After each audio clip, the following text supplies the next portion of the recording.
कल रात पाकिस्तान ने भारत के कई हिस्सों में ड्रोन अटैक करने की कोशिश की, जिसे हमारी एयर डिफेंस सिस्टम्स ने नाकाम कर दिया।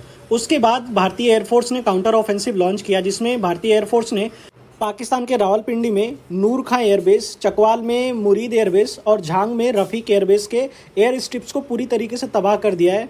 और जिस तरीके से वहाँ पे फुटेजेज आ रही हैं, उसके अनुसार ये कह सकते हैं पाकिस्तानी एयरफोर्स के 130J सुपर हरकुलिस को जलते हुए साफ देखा जा सकता है। और ये फुटेजेज भारतीय मीडिया में नहीं बल्कि पाकिस्तानियों ने खुद रिकॉर्ड की है। और कल रात में पाकिस्तान ने न केवल ड्रोन से ही अटैक किया था, बल्कि इन्होंने लॉन्ग रेंज की जो रॉकेट्स होती हैं उनसे भी इन्होंने अटैक किया था, जिसका नाम फतेह-2 है। और इन मिसाइल्स को भारत में अमृतसर और सिरसा के ऊपर इंटरसेप्ट किया गया था। इसके बदले भारत ने जब कार्रवाई की, उसने पाकिस्तान में काफ़ी ज़्यादा नुकसान पहुंचाया, जिसमें आप ये नूर खां एयरबेस की फुटेजेस देख सकते हैं, जिसमें आप देख सकते हैं कि कितना बड़ा गहरा गड्ढा हो चुका है एयर स्ट्रिप पे। और इसके बाद पाकिस्तानी प्रोपेगेंडा फैलाने में लगे हुए हैं। इनके कुछ मीडिया आउटलेट्स यह क्लेम कर रहे हैं कि पाकिस्तान ने भटिंडा एयरबेस को तबाह कर दिया है। हालांकि ऐसा बिल्कुल नहीं है। भटिंडा एयरबेस पूरी तरीके से सुरक्षित है और ऑपरेशनल है। और पाकिस्तान के एक्स एयर चीफ ने यह कहा कि पाकिस्तान की कंडीशन बहुत ही ख़राब है और पाकिस्तान के पास रिप्लाई करने के लिए कुछ नहीं है। और इस समय पाकिस्तान को कोई बचा सकता है तो वो सिर्फ यूएस है। और अगर पास्ट में भी देखा जाए, जब पाकिस्तान किसी बड़े वॉर में उलझा है भारत के साथ, तो उसको बेल आउट किसी ने या फिर बचाया किसी ने है तो वो यूएस ही है। और पाकिस्तानी एक्स एयर चीफ ने यह भी माना कि भारत इस समय ना ही अरब वर्ल्ड और ना ही ईरान की जो भी डिप्लोमेसी की जा रही है उसको मान रहा है, और ना ही किसी भी तरीके का प्रेशर भारत पे बना पा रहे हैं। और एक सबसे फनी बात, पाकिस्तानी मीडिया यह दावा कर रहा है कि इन्होंने S-400 को डिस्ट्रॉय कर दिया। मतलब हलवा है क्या?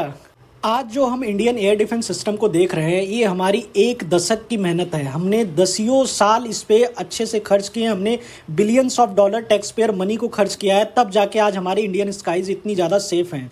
और इस मामले में मैं मानूंगा कि पाकिस्तान को एक एडवांटेज है। पाकिस्तान में डेमोक्रेसी नहीं है, भारत में डेमोक्रेसी है। आप पाकिस्तानी आर्मी चीफ से आप क्वेश्चन नहीं पूछ सकते, आप शहबाज शरीफ से डायरेक्टली कभी क्वेश्चन नहीं पूछ सकते।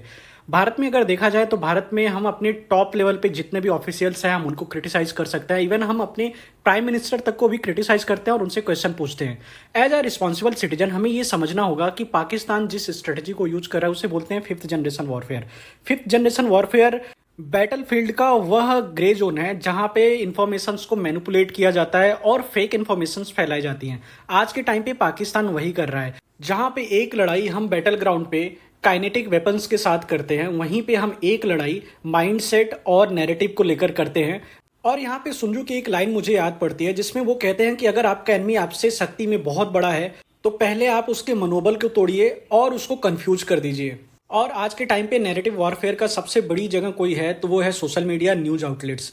इसके थ्रू कोई देश किसी टारगेट कंट्री के मनोबल को तोड़ने की कोशिश करता है, वहां पे समाज में डिसरप्शन पैदा करने की कोशिश करता है। इवन यहां तक कि वहां पे तख्ता पलट भी करवाने की कोशिश की जा चुकी है। हमने बांग्लादेश में देखा है कि वहां पे जो तख्ता पलट हुआ, वहां पे जो भी आंदोलन हुए, उसमें सोशल मीडिया का कितना बड़ा हाथ रहा है। तो एज अ जिम्मेदार नागरिक हमें ये इंश्योर करना होगा कि जो भी न्यूज आ रही हैं वो सही हो और एक प्रूवन सोर्स से आ रही हो, और हमें कोई भी ऐसी न्यूज, ऐसी मिस इन्फॉर्मेशन नहीं फैलानी है कि जो हमारे देश के मनोबल को कम करता हो, हमारी सेनाओं को मनोबल को कम करता हो और हमारी सेनाओं की एबिलिटी पे क्वेश्चन उठाता हो।